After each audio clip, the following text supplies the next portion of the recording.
et des bars accueillent ceux ou celles qui s'ennuient à la maison, seuls ou avec l'autre.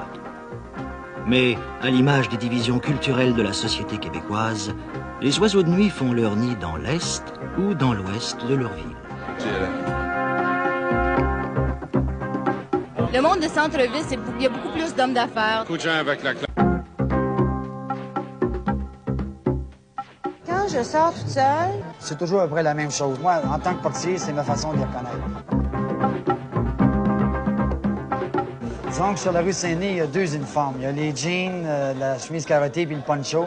Ouais. Et puis de l'autre côté, tu as les gens qui s'habillent rétro avec des vieux vêtements achetés dans des boutiques où on se spécialise dans la vente de vêtements qui ont déjà été utilisés auparavant. Et puis aussi, il y a les gens chics qui viennent sur la rue Saint-Denis pour se changer les idées de l'Ouest.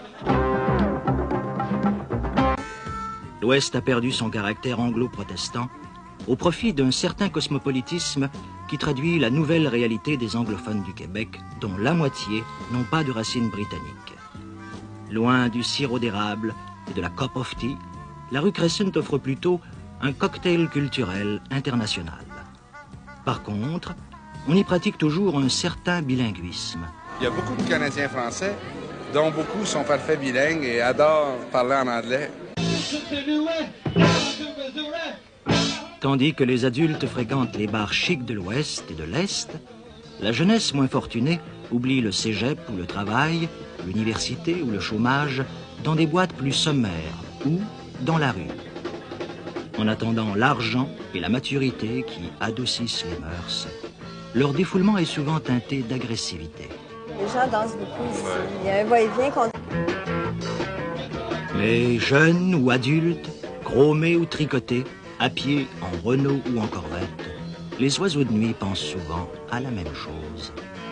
Si tu viens ici, c'est pour rencontrer des gens, OK? C'est pour faire des nouvelles connaissances.